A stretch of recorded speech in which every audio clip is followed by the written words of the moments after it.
On sait bien sûr que lorsqu'on parle d'héritage, c'est le patrimoine que nous laissons, bien sûr, à qui? À nos héritiers, à nos on va héritiers. le dire comme ça. Mais qui sont nos héritiers? Évidemment. Qui sont nos héritiers? Oui.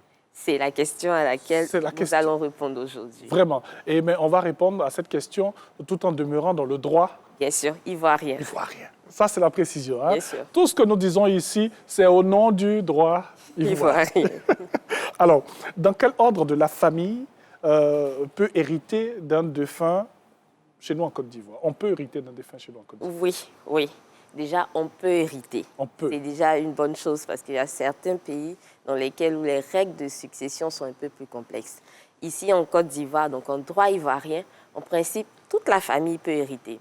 Parfois, les gens pensent que le législateur n'a pas tenu compte de la famille.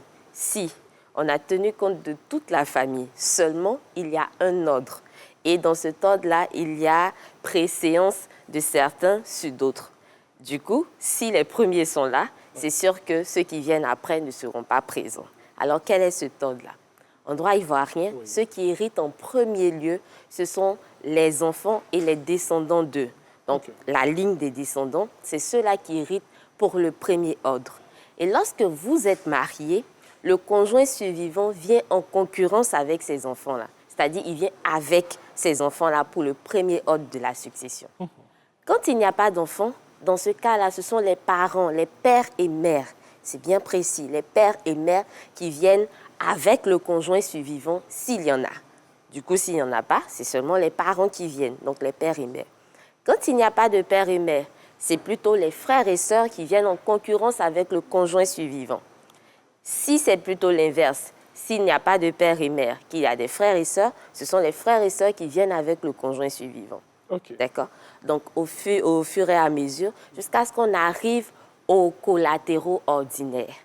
C'est-à-dire qu'on va d'abord finir avec les parents, ensuite les frères et sœurs, et maintenant, après, avec les tontons, les tantis, les neveux et nièces, c'est ceux-là qui sont ascendants et collatéraux ordinaires. OK, Donc, on va détailler cela pour que les gens puissent bien comprendre. Moi, j'ai envie d'être un peu teigneux et rester sur les mots. On a dit on peut hériter. Est-ce qu'on doit hériter?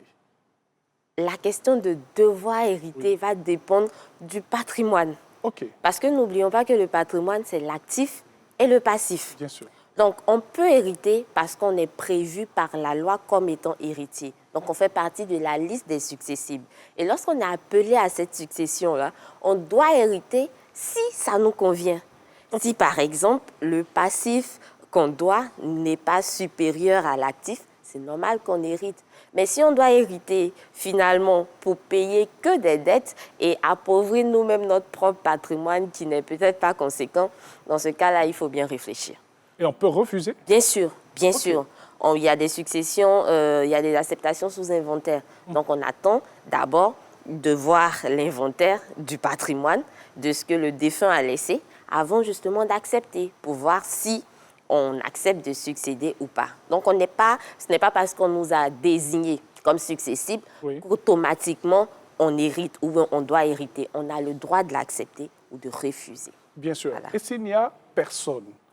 S'il n'y a personne, ce qui est vraiment rare. Très rare. Très rare, c'est l'État qui hérite. Mais pour qu'il n'y ait personne, parce qu'on va jusqu'au 6e degré. Bien sûr. Dans les ordres, il y a ce qu'on appelle les représentations. Donc, si c'est par exemple vous qui devez venir à la succession ou un de vos aïeux qui doit venir à la succession, qui n'est pas là, que dans la lignée, c'est vous qui devez le représenter. Par exemple, c'est un de vos ascendants, que vous devez le représenter. Vous voyez que vous venez à sa place. Et si vous, je touche du bois, on va le dire comme ça, vous n'êtes plus là, il faut que ce soit vous qui venez à la succession, on va vous représenter par quelqu'un d'autre. Donc, vous voyez qu'on part jusqu'au 6e degré. On va toujours trouver, dans nos familles africaines, c'est sûr qu'on a un représentant. Mais dans tous les cas, la succession ne sera jamais laissée pour compte. On ne va pas désigner, comme on le voit dans certains films, un chien ou un animal de compagnie. Quoi qu'il y a des personnes qui mais en droit ivoirien, non. En droit ivoirien? En droit ivoirien, ce n'est pas possible. Non, le chien est là. Bien sûr. Lui-même, il sait qu'il ne peut pas. Parce qu'il y a toutes ces personnes-là, jusqu'aux collatéraux simples. Donc, l'oncle, le neveu, la nièce, le fils de l'oncle. Nous avons des familles nucléaires. Évidemment. Nous avons des familles très, très élargies et finalement, tout le monde a sa place. Mais comme je le dis, c'est simplement parce qu'il y a un ordre à respecter que lorsque le premier est présent, c'est sûr qu'on ne va pas appeler le deuxième. Bien sûr. En tout cas, merci pour ces éclaircissements-là. Moi, je suis sorti un peu de mon questionnaire parce qu'il y a tellement de belles petites questions à poser pour éclairer notre lanterne. Mais on va toujours rester sur le même sujet et savoir quelle est la part établie pour chacun. Alors, en fonction de la loi. Bien sûr. Donc, au niveau de la part, il s'agit de dire dans quelle proportion vous héritez. Bien sûr. Ce n'est pas parce qu'on vous a désigné ou vous faites partie des successibles qu'automatiquement, vous avez l'ensemble de la succession. Non. Quand il s'agit du premier ordre, avec les enfants et le conjoint survivant, si conjoint survivant il y a, précisons pour le conjoint survivant, c'est le conjoint avec qui on est marié légalement et contre lequel il n'y a pas de procédure de séparation de corps passée en autorité de choses jugées. Ça veut dire que si de votre vivant, vous êtes en procédure de séparation de corps, donc vous allez vers le divorce. Si vous êtes divorcé, évidemment, vous êtes exclu. Si une séparation de corps, qui est une procédure judiciaire, a été prononcée, et qu'elle est passée en autorité de choses jugées, évidemment, vous êtes exclu. Mais ça ne fait pas partie de la séparation de fait. C'est-à-dire que vous êtes séparés simplement sans qu'il n'y ait eu de procédure. Pour l'instant, la loi n'en tient pas compte. Donc, pour le premier ordre, les enfants et le conjoint survivant, on a la part établie comme suit. Les enfants héritent à hauteur de 3/4 de la succession et le conjoint survivant a le quart restant. Ça, c'est pour le premier ordre. Mais dès lors qu'il n'y a plus d'enfants, pour la suite, c'est de moitié avec le conjoint survivant ou de moitié entre les différents ordres présents. Je m'explique. Allons-y. Lorsque les parents viennent, il n'y a pas d'enfants. Donc, ce sont les parents qui viennent à la succession. Donc, les parents ont droit à la moitié de la succession et le conjoint survivant a droit à la moitié. C'est seulement avec le premier ordre que le conjoint survivant n'a que le quart. Donc, si par exemple, le patrimoine s'évalue à, je vais dire, 1 million, c'est peu, c'est vrai, mais 1 million, le conjoint survivant, en principe, quand on calcule, il a droit au quart de ce million-là et les enfants ont droit aux 3/4. C'est comme ça que le partage se fait. Bien sûr. Mais tout à l'heure, vous avez évoqué quelque chose qui est le testament. Alors, le testament, il est ouvert en droit ivoirien, c'est possible. Les gens ont un peu peur parce que quand on parle de testament, tout le monde pense à la mort. C'est juste une protection juridique. Et donc, avec le testament, si quelqu'un veut établir un testament, il y a ce qu'on appelle la quotité disponible. Donc, dans votre patrimoine, si vous avez des enfants, la seule part que vous pouvez donner par voie testamentaire à des personnes en dehors de vos enfants, c'est le quart de votre patrimoine. Ah, le quart. Voilà. Ce qui est établi. C'est ce qui est établi par la loi. Donc, c'est ce qu'on appelle la quotité disponible. Parce que justement, vos enfants et tous les autres héritiers sont ce qu'on appelle des héritiers réservataires. Donc, leur réserve, vous ne devez pas toucher. C'est pour ça que justement, par le testament, vous pouvez désigner des personnes, mais vous ne pouvez pas vous permettre d'exclure sans raison valable vos enfants de la succession ou un ordre bien établi par la loi. Vous ne pouvez pas vous permettre de les exclure. Donc, très souvent, vous entendez, je vais te déshériter, je vais te déshériter. Oui. Il y a cette situation comme ça qu'on voit où les enfants, après le décès du parent, traduisent bien sûr les droits qui a été désigné. Bien sûr. Alors, moi, je voudrais demander, nous sommes dans une société africaine où très souvent, il y a, on va le dire, sans faux fluent, on a beaucoup de concubinage. On a aujourd'hui le père qui décède, on n'est pas marié légalement. Comment ça se passe dans cet état de fait? On est en concubinage, on n'est pas marié légalement, il y a des enfants. Comment ça se passe? Alors, dans ce cas précis, il y a deux situations. Allons-y. Vous savez qu'en 1964, on est passé à la loi civile. On a laissé nos coutumes et tout ça. Mais il y avait une période transitoire où on permettait aux personnes qui avaient plusieurs épouses de venir déclarer leurs unions. Donc, lorsque vous êtes dans cette situation-là et qu'à cette époque, vous avez déclaré toutes vos unions, ces épouses-là sont considérées comme vos femmes au regard de la loi. Du coup, au moment de la succession, toutes ces femmes-là héritent en tant qu'épouses. Elles sont prises, considérées comme conjointes survivantes. Mais ça date quand même de 1964 jusqu'à maintenant. Bon, il y a des personnes qui ont survécu, mais je ne suis pas sûre qu'il y en a tellement encore. Et les choses ont beaucoup évolué. Et aujourd'hui, il y a le concubinage, comme vous le dites, pas ce même type de concubinage qui a été enregistré, qui a été déclaré. Aujourd'hui, le concubinage qui est pratiqué, c'est vraiment une union libre. Et dans ce cas-là, malheureusement, la loi ne tient pas compte de ces personnes-là. Mais la situation des enfants est différente. Okay. Ce n'est pas parce que les concubins ne sont pas pris en compte que les enfants sont laissés pour compte. Dans le droit ivoirien, les enfants sont logés à la même enseigne. Que vous soyez un enfant légitime, un enfant adultéré en griffe, donc ce qu'on appelle un enfant né hors mariage. Oui. Parce qu'adultérien, c'est... L'enfant dehors. Voilà, c'est discriminatoire, donc on n'a plus le droit de le dire. Donc pardon. Et ces enfants-là, en plus des enfants adoptés régulièrement, sont logés à la même enseigne. Donc quand on dit que les enfants, donc les descendants, héritent pour les 3/4, il s'agit de tout cet ensemble-là. Donc le monsieur, par exemple, qui décède, il y avait 5 concubines. Tous les enfants régulièrement déclarés à l'égard de qui sa filiation est établie, c'est-à-dire il les a reconnus sur les extraits d'acte de naissance, c'est le nom du père qui se trouve sur cet extrait-là. Tous ces enfants-là héritent de leur père au même titre. S'ils sont mineurs. Qu'ils soient mineurs, qu'ils soient majeurs, peu importe. S'ils sont mineurs, c'est la mère... Bien sûr, elle sera administratrice dans ce cas-là. Okay. Mais ça ne veut pas dire que ça lui appartient. Elle ne fait qu'administrer les biens de son enfant en attendant qu'il ait la majorité. Donc ça ne fait pas d'elle. Bien sûr, elle doit être de bonne foi parce qu'elle pourra lui rendre des comptes après. Ma prochaine question, c'était tout simplement de savoir s'il était possible d'intenter une action en justice pour avoir droit à son héritage. Bon, on a plus ou moins répondu. Bien sûr. Tout à l'heure, oui. Oui, on peut intenter. Il y a plusieurs types d'actions. Je vais en parler rapidement. Il y a l'action en nullité. Parce que justement, pour avoir droit à votre héritage, il faut... vous pouvez vous retrouver dans une situation, comme on en parlait tout à l'heure, où le père a désigné quelqu'un d'autre. Où il n'a pas désigné ses enfants, il a choisi en griffe, il avait un moment peut-être d'absence, il a choisi en griffe un chien, quelque chose comme ça. Vous avez le droit de faire une action en nullité pour pouvoir annuler justement cette disposition prise par le père. Vous avez également le droit de faire une action en réduction. Tout à l'heure, on parlait de la quantité disponible. Oui. Donc, il fait une donation ou bien il fait un legs dans son testament. Il lègue quelque chose à quelqu'un. Et on se rend compte que la part qu'il a léguée va jusqu'à 50%, alors qu'il a des enfants. Je précise que quand il n'a pas d'enfants, dans ce cas-là, la quantité disponible passe à 50%. C'est quand il a des enfants qu'il ne peut donner qu'un quart. Donc, il a des enfants et il part jusqu'à 50%. Donc, ça vient gruger un peu la part de la réserve des enfants qui est de 3/4. Donc, dans ce cas, ils font une action en réduction pour pouvoir demander qu'on réduise la part du legs qui a été fait. Bien sûr. Et puis, on a ce qu'on appelle l'action en pétition d'hérédité. Vous êtes là et d'autres personnes vont partager la succession entre eux alors que vous êtes héritier.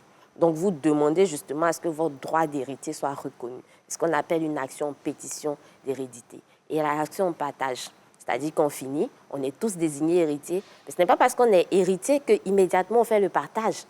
Parce qu'on peut décider d'avoir, par exemple, une maison. On a tous hérité ensemble d'une maison. Ça ne veut pas dire qu'automatiquement on partage la maison. On est tous propriétaires, soit d'une maison, d'un champ, des hectares et tout ça. Donc, il y a l'action en partage qu'on peut provoquer au moment où on n'a plus envie de demeurer en indivision. Donc, il y a ça. Et surtout, ce par quoi il faut commencer, c'est de demander un jugement d'hérédité pour consolider ses droits. Donc, tant que vous n'avez pas demandé un jugement d'hérédité, on ne va pas attester de votre qualité d'héritier. Est-ce que ce sont des procédures qui sont longues? En règle générale... Il y a beaucoup de thèmes techniques, oui, on sait qu'il y a beaucoup de paperasse, permettez-moi le mot. Mais est-ce que ce sont des processus qui sont longs? Alors, en principe, ce n'est pas long. Mais vous savez, dans nos juridictions, il y a énormément d'affaires. Et puisque ce sont des actions civiles, ça ne dépend pas toujours des juges. Okay. Contrairement à ce qu'on pense. Donc, vous devez fournir des documents, vous devez fournir des éléments. Par exemple, on va vous donner une liste de documents à fournir. Okay. Vous arrivez, vous fournissez un extrait sur lequel il n'y a pas de nom ou le nom que vous prétendez avoir n'est pas celui que vous avez. Donc, du coup, on va vous déclarer irrecevable. Vous allez dire que la justice a mal fait ou vous êtes allé demander que le jugement d'hérédité soit établi et qui n'a pas été fait. Donc, c'est à nous, justement, d'être sûrs d'avoir tous les éléments réunis, d'être en règle nous-mêmes vis-à-vis de la loi, de prouver que notre filiation est établie vis-à-vis de la personne face à laquelle on demande que le jugement d'hérédité soit établi. Okay. Et puis maintenant, à partir de là, on commence les procédures. Les actions en partage, ça peut prendre du temps parce que souvent, les héritiers ne tombent pas d'accord. C'est clair. Il y a également l'action en réduction. La personne qui a reçu n'est pas d'accord non plus pour qu'on réduise sa part. Donc, vous voyez que ce sont des conflits de personnes, d'intérêts personnels. Donc, il y a des productions de pièces. Donc, chaque fois que vous produisez une pièce, l'autre aussi renchérit. On s'en sortira pas. Oui, mais à un moment donné, les juges mettent le haut là et disent que c'est suffisant. On va continuer, on va prononcer la décision. Donc, ce n'est pas quelque chose qui se fait au jour le jour, mais en fonction de la production des éléments, ça peut prendre un peu de temps quand même. Et c'est toujours bien d'y aller pour pouvoir voir ses droits consolidés. Bien sûr, et c'est toujours bien de regarder Matin Bonheur bien sûr. pour voir toutes les informations. Bien sûr. Alors, on va terminer avec ce cas pratique. Le père de Marianne est décédé depuis 5 ans. Il a décidé de léguer tous ses biens à Désiré, le fils de sa sœur, car c'est lui qui doit hériter de son oncle d'après la coutume. Marianne, sa mère, ainsi que ses frères et sœurs se retrouvent sans rien car Désiré s'est accaparé l'ensemble des biens. Il menace même de leur faire du mal en sorcellerie, enfin, en griffe. Excédée, Marianne veut des conseils. Qu'est-ce que Marianne doit faire? Alors déjà, Marianne, ce qu'elle doit faire... À pas prier. À pas prier. Oui, à pas prier. Marianne doit surtout se rendre au tribunal du lieu du domicile où le père est décédé parce que la succession s'ouvre au domicile du défunt. Okay. Donc, c'est le tribunal du lieu du domicile qui est compétent pour pouvoir justement voir consolider son droit d'héritier, elle et ses frères, bien sûr. Parce que tant que... C'est vrai que l'oncle a été désigné par le père, mais on a parlé tout à l'heure de l'ordre des héritiers. Est-ce qu'il y a un neveu qui apparaît avant les enfants? Non, ce sont des héritiers traditionnels. Malheureusement, la tradition a tendance à prendre le pas. Mais il faut que tout le monde soit bien informé. Le père ne l'était peut-être pas, mais la loi prévoit que ce soit d'abord les enfants. Alors, Marianne n'a même pas à se préoccuper de son oncle, ou c'est son neveu ou son oncle, son cousin ou son cousin, voilà. Donc, elle se rend au tribunal, elle demande un jugement, elle fait établir un jugement d'hérédité pour elle et ses frères, ainsi que pour sa mère, si sa mère était mariée légalement à son père. Et à partir de là, elle va utiliser ce jugement d'hérédité-là qui consolide, qui établit ses droits pour réclamer la restitution de tout ce que l'oncle possède. Parce que c'est à partir de ce jugement d'hérédité qu'elle établit le lien qu'il y a entre elle et son père. Et du coup, la propriété de son père, du patrimoine de son père sera dévolue aux héritiers qui sont sur le jugement d'hérédité. Et au besoin, elle peut avoir recours à la force publique, elle peut avoir recours au commissaire de justice. Je voulais me demander cela. Il y a toutes les dispositions... oui, c'est possible, parce que justement... La police et tout. Voilà. Donc, il faut que votre droit soit déjà consolidé. Et ce document qui va dire que c'est vous l'héritier, c'est le jugement d'hérédité. Et donc, il faut d'abord le demander pour consolider votre statut d'héritier. Et avec ce document-là, vous pouvez mener toutes les autres actions pour pouvoir récupérer vos biens entre ses mains. Si vous ne voulez pas entrer en pourparler ou si lui ne veut pas, vous prenez la voie de la justice qui est tout indiquée pour Marianne, en fait. En tout cas, merci beaucoup. Donc, le sujet est tellement croustillant et tellement important. Je sais qu'à la maison, vous êtes très attentif sur cette affaire d'héritage qui fait beaucoup parler dans nos différentes familles lorsqu'il y a un décès. Généralement, c'est le père qui décède et il y a tous ces problèmes. Mais rapidement, en 10 secondes, quand la mère décède... C'est les mêmes dispositions. C'est les mêmes dispositions. Il y a une chose qu'on doit préciser, c'est que pour les personnes mariées, quand vous êtes mariés sous le régime de la communauté de biens, faites attention à ce que vous faites. Parce que justement, avant qu'on ne partage la succession, on va d'abord liquider votre régime matrimonial. Donc, ce n'est pas tout le patrimoine du mariage ou du ménage qu'on va partager. C'est seulement le patrimoine de celui qui est décédé qui fera l'objet d'évolution successorale. Bien sûr. Merci.